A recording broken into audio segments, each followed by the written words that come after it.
Nope, never was. Technically, I never rose above the rank of Padawan for various reasons. Does that surprise you?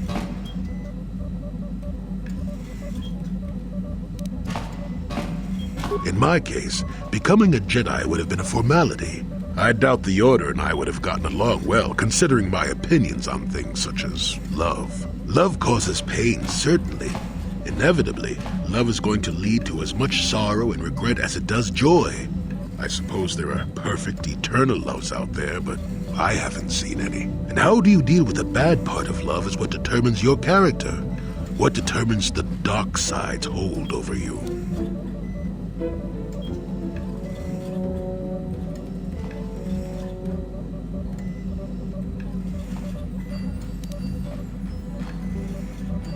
Bah, life without risk is boring. Is that how you want to live? You want love, you've got to fight for it. I'll tell you one thing. Sometimes no matter how hard you try, you and the one you love simply aren't meant to be together. The trick is to know when that is.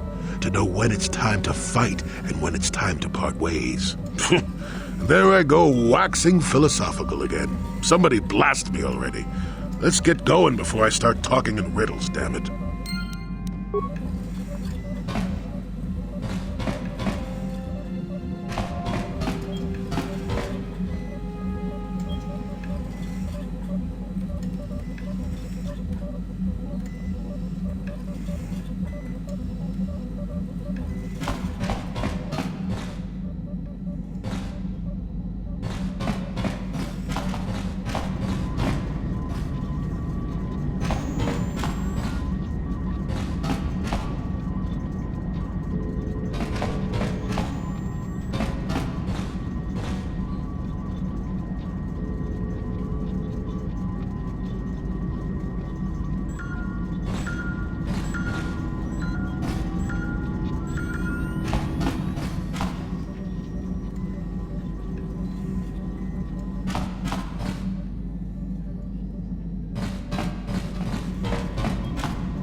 Got something on you.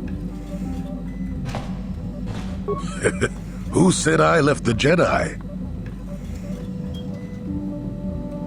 Well, technically I was only a Padawan. Not that that makes a difference to most, but as for the Order itself, no, I never left it. It left me. You know what I hate? Well, lots of things really, but I'm old and easily annoyed, but that's besides the point. What I really hate are how most people view the Jedi. Everyone thinks that the Jedi are perfect, that they can do no wrong.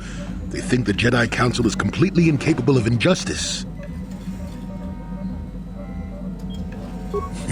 I guess you aren't as stupid as you sometimes act.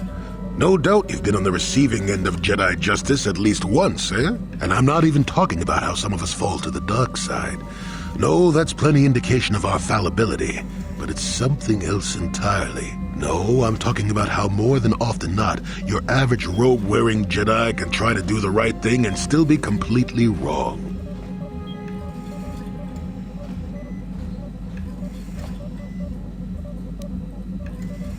No, the Jedi always treated me well. It would be foolish and untrue to say otherwise. That's not what I meant anyway. Come to think of it, I don't have to be clear. Someone my age is entitled to ramble, damn it. But for your sake, I'll try to explain. I'll tell you a little tale about a Jedi master I once knew. Hortath, I think. Or was it Horthoff? I could never get it straight.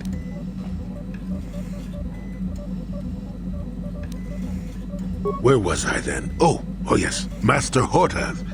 He was a kindly old Jedi who meant well, but the most nearsighted thing in the Corps, I swear. He would walk into walls, knock over tables, mistake apprentices for rancor beasts, that sort of thing. And he was too proud to submit to proper treatment. Some used to counsel him in the urge to use the Force, Master Hortath. Allow the Force to see for you. But he refused to believe that his eyes were failing. He simply squinted more and more as the years went on, the other Jedi resignedly passing it off as the amusing quirk of a compassionate old man. So, one day a young Padawan meets Master Hortath in the courtyard and, not knowing of his blindness, asks him for directions to the council. Quite sure of himself, Hortath gave the lad directions, which happened to lead back outside and away from the Enclave. The Padawan is confused, naturally, and he asks if Master Hortath is sure, and of course Master Hortath says that he is. The Padawan suggests that perhaps he should ask someone else, but the proud Hortath now feels insulted.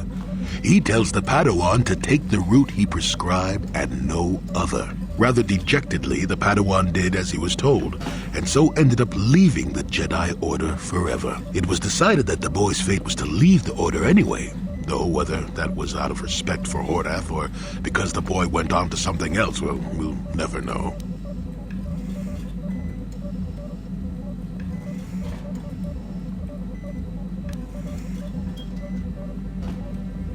No, both of them were from before my time. Well before the Sith Wars, even. The tale is about blindness, and I thought the point was clear. At any rate, you think about it. You're the one who asked why the Jedi left me, remember? Now let's get going. My feet are itching for a good run. Got something?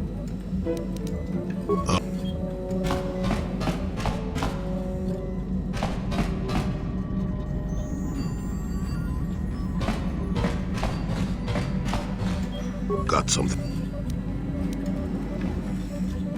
Well, unless you're one of the local species and end up being slaughtered or enslaved, Tatooine's a nice enough desert. And that's about all I got to say about that. Now, let's get going.